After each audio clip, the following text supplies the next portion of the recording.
Hi, I'm Heather, and today I'll be reviewing Derwent Lightfast pencils while working on a feather.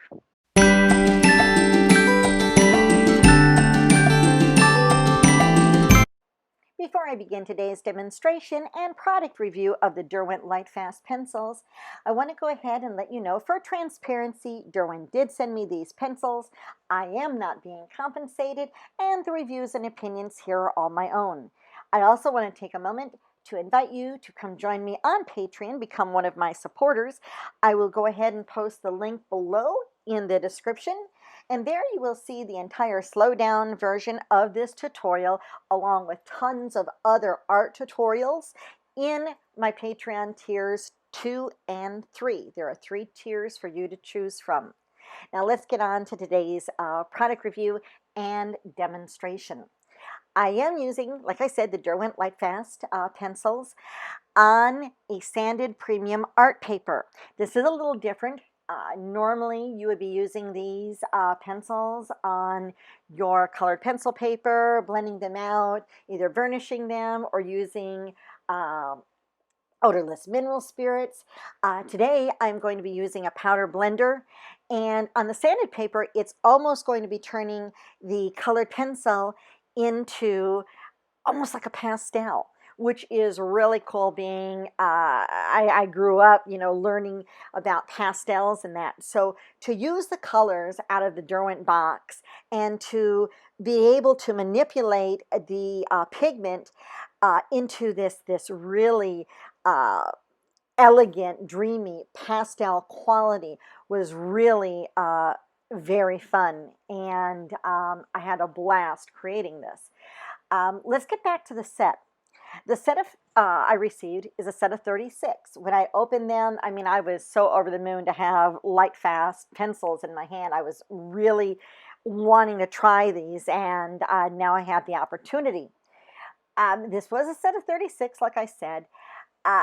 The color palette is very, very, very unique.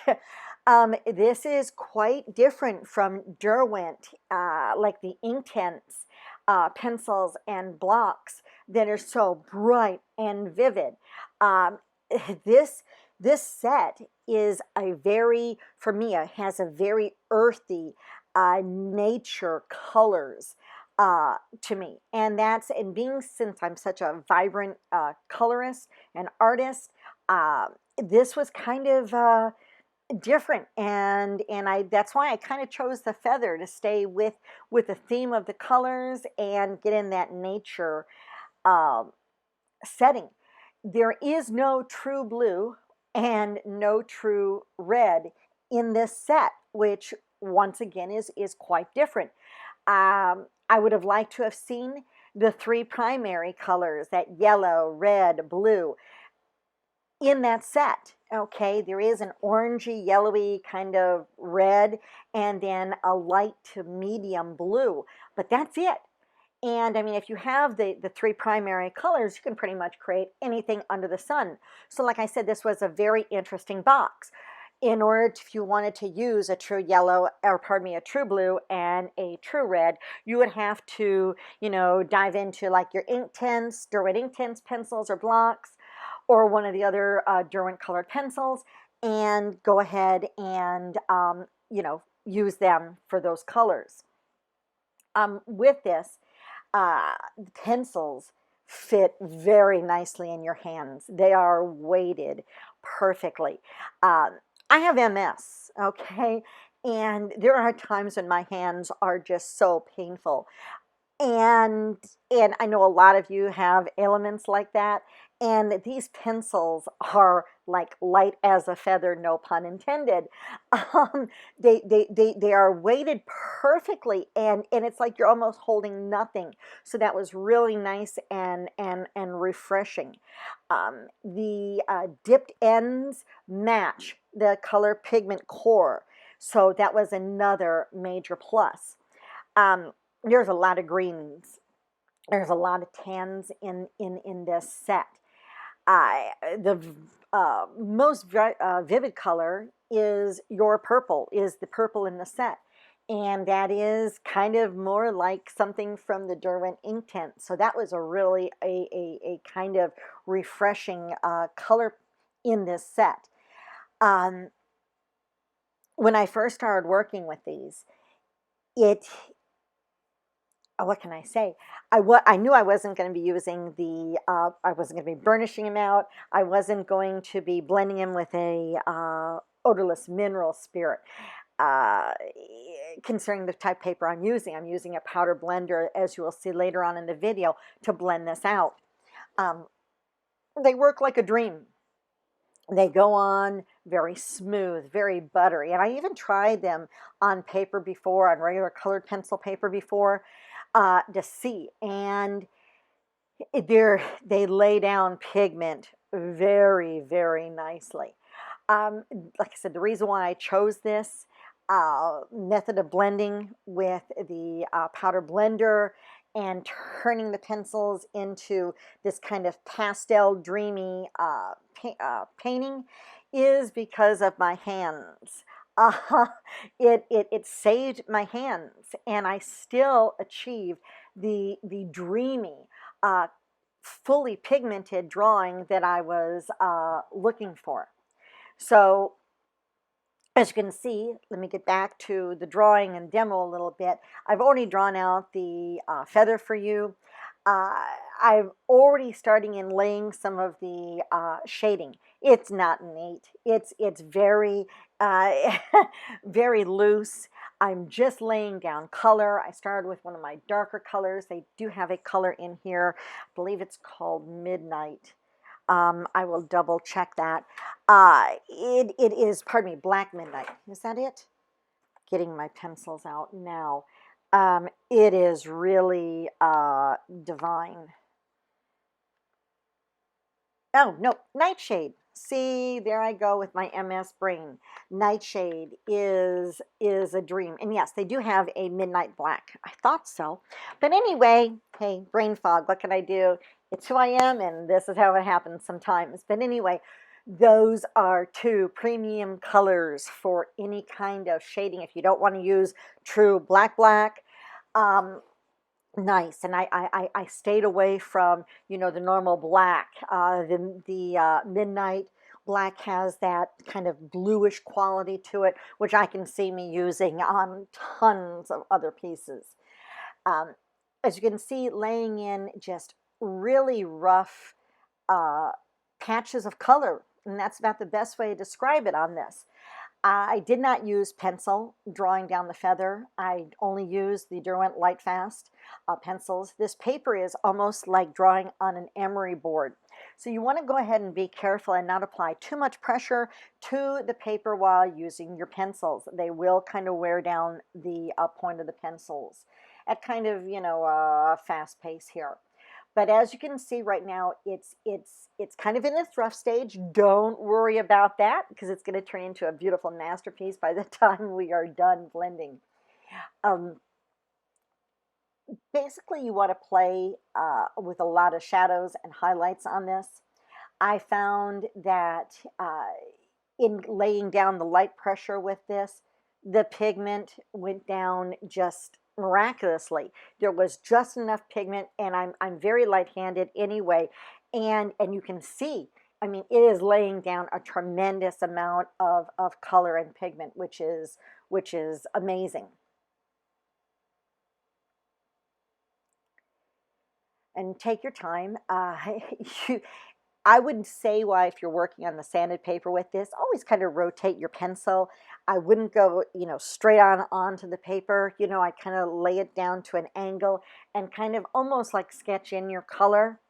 So it is a little different coloring style than you would on normal colored pencil paper and so forth.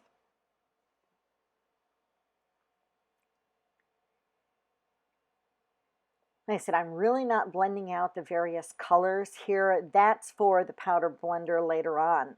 It's just a matter of getting your shadows and your highlights all in place so that we can go ahead and blend out these colors.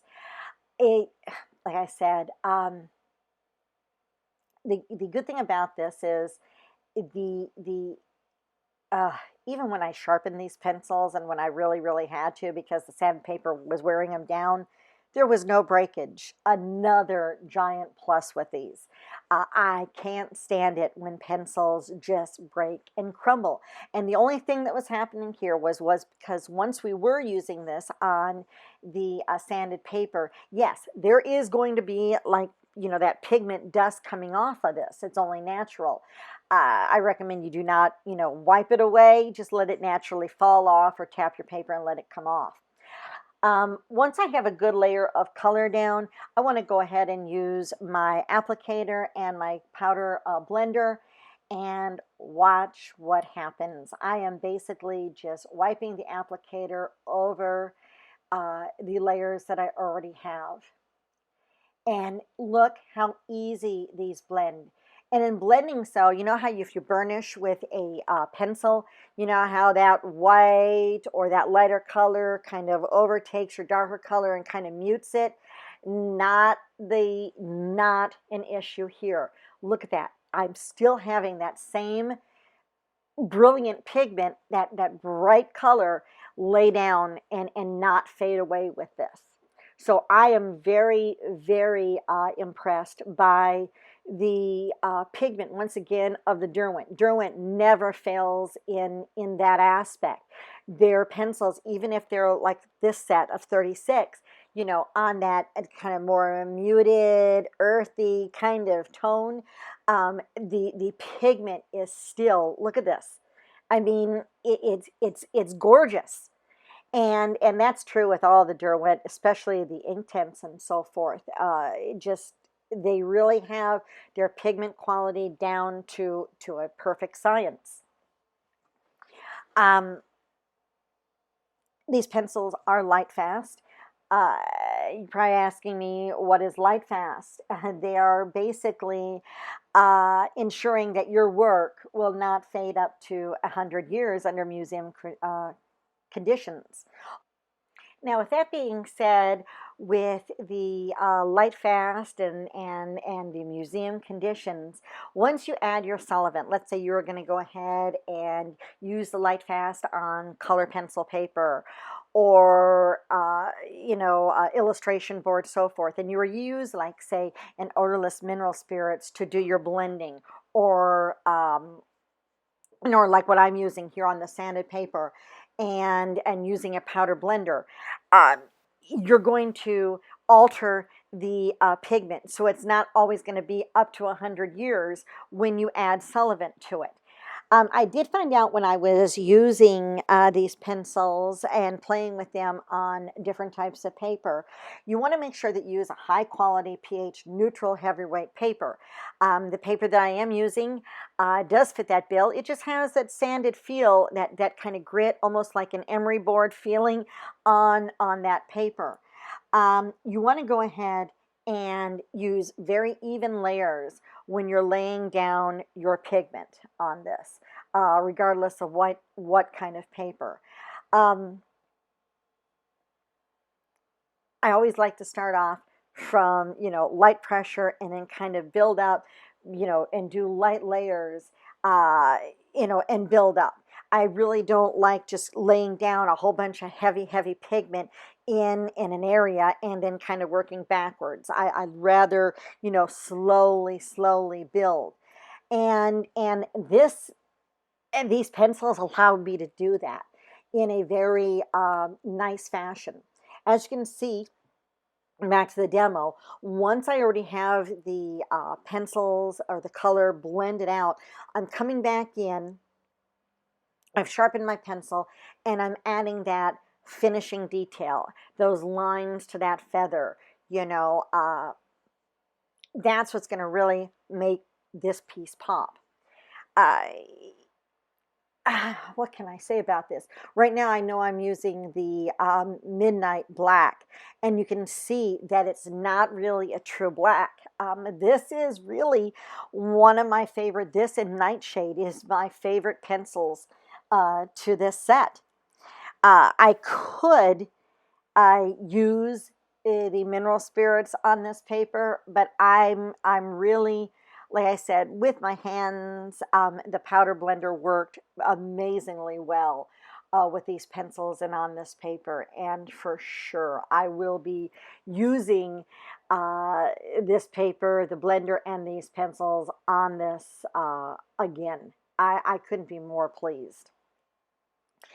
You want to go ahead and make sure that if you are using it in your normal paper, that you use an oil-based binder that will give you, like your odorless mineral spirit. And by using that solvent, like the odorless mineral spirits, it'll go ahead and blend out, really, really nice and have a very polished and finesse look to it. Um, I found that basically controlling uh, the pencil, the pressure was very important with these pencils. Like I said, light to dark, light pressure to hard pressure, and I found you really didn't need any hard pressure. Even when I'm doing like the detailed work on here, I am barely touching that pencil to that paper, and you can see how strong and vivid that those dark colors are, and that's very, very, very impressive. Now I'm going to go ahead and be using one of their light colors. I was tossed between the Arctic, which has just a very, very hint of blue, which would be a nice complement, into the feather for the highlights, where that bring out that orangey color, that earthy color. So that would have been a really cool choice. But I opted with the white just to make the highlights really stand out a little more. I did like the fact that they did have a white in the set, which is always a good thing. Normally, I kind of like leaving the area white and then coming back, and working around that. But I found with this, when I blended it out with the applicator and so forth, and then came back with the white, this did exactly what I needed it to do. The subtle hints of white in this, just I am so highly impressed. Right now I'm going in with one of the browns and just kind of adding a hint more color, and doing the more detailed work to make this feather as realistic as possible. I still cannot get over the combination of using the Derwent Lightfast pencils with the sanded paper, and how it turns these pencils into this type of pastel um, feel on the paper. Now, why would I not just go ahead and dive in and use pastels? Because I like the colors and the vibrancy of Derwent. And there are so many more different color options available with colored pencils than with pastels still to this date. And I just wanted to play. The light fast and the paper, this allowed me to get outside of the norm and just play. I played with the colors, the layering, the blending, and it was just so refreshing. And I encourage all of you who, you might be into a rut, doing the same old thing with, colored pencils and colored pencils. And if that works for you, that's great. But if you get into that rut and you're like, oh man, what do I want to do? Grab some sanded paper, grab your light fast pencils, and go to town. There's nothing wrong with playing around with a different color set, or a different type of paper. And like I said, when I opened up the pencils at first, I was like, whoa, these are really different colors. So I'm grabbing my paper and laying them down, and I'm like, I had to go ahead, and once I saw how earthy and down to earth these colors are, I had to go look at the other sets. And the larger set does have so many more different colors. If I was a beginner and wanted to go ahead and try it out, As with any kind of, art tool, colored pencils, what have you, if you're scared to jump in and go for the big set, then by all means try for the smaller set. This happened to be like I said, the set of 36, and it makes me want to go ahead and purchase that 72 set and play with it because of the colors that are more readily available there. And like I said, there's nothing wrong with this set. It's just as for me, I found this, like I said, I keep going back to this earthy color, or this earthy palette, and I really like to have a wide range of colors accessible to me. When I'm doing it, because I do a lot of layering in my work, and like to play, building up colors and so forth. Um, but otherwise, the strongest point to these pencils is the pigment and the way they feel in your hand. They are literally light as a feather, as I've said earlier. Now I'm just going ahead and finishing up or putting the finishing touches on this feather, um, laying in those darker areas, doing the strands to the feather and so forth. And like I said, it was so refreshing to sharpen that pencil and not have it crumble like so many do. And that's why Derwent, you don't have that problem with any of the Derwent pencils, which is really a godsend. I I I hate it when I am in the middle of a work and I get all this kind of uh, crumbles and all this from the colored pencils. Not with this. Now, you did see me go ahead and use a mop brush and dust away some of the pigment. That was not crumbles. That was pigment dust as a result of the sanded paper. No reflection on Derwent, no reflection on the pencils. It just happens to be what happens when you use the sanded paper. Um, so you don't, like I said, you don't want to wipe your hand away. You need to, in your head, if you're going to be using these on this type of paper, you need to think pastel, chalk, so forth, and be prepared for that colored pigment and dust. But like I said, the high points, the pigment, no breakage, just the way they feel in your hand.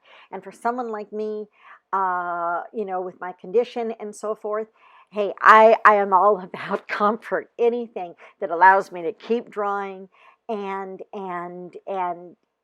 be able to hold a pencil that is so light, and it has a nice size barrel to it, everything. And like I said, it sharpens like a dream. But I'm just going ahead and putting the finishing touches on this, getting that shadow there. So at least it looks like the feather is like dancing off of the paper, and not just kind of floating in midair. Now, like I said earlier, when I was playing with these on different types of paper, I kind of found something interesting. Erasing these seemed to be a little more difficult than the norm. Um, could be the pigment, could be the paper I was using. Not that it didn't, lift up some of the pigment. It wasn't as it was so highly pigmented that it did leave kind of a trace on the paper. Nothing wrong with that, but when you are using work and let's say you do make an oopsie, you want to go ahead and erase it. But I found on the sanded paper that the white pencil does cover up if you did have any oopsies, which I did not in this piece. When I was doing it on the several pieces of paper and so forth, you want to play around. You want to make the oopsies. You want to see, and explore what the pencil will and will not do. And, if I was going to give, a scale out of 1 to 10 on these pencils, I would be right there close to a 10. And I can't say this enough, because of the pigment and the coverage. Very, very smooth, very effortlessly they lay down. And wow, after working with the ink tints for quite a while, and then this, it was a refreshing change. Uh, and I'm really tossed between which one I like better. There's high, good qualities with both of them.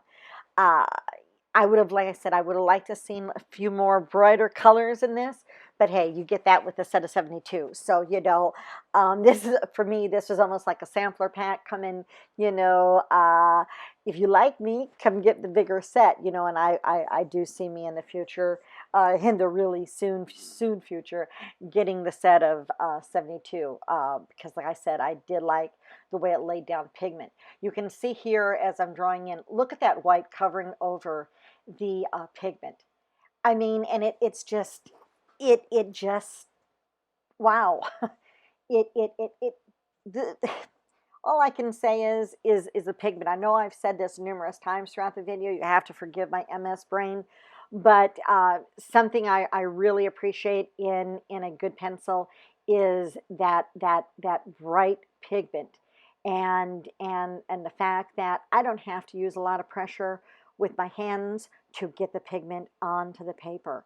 And this was really very, very refreshing for a colored pencil. Now you can see I'm just going ahead and strengthening in some of those areas, with just a little more color. We have a lot of nice shading, highlights going on here. But I just want to add, bring out a little more color into this brown feather.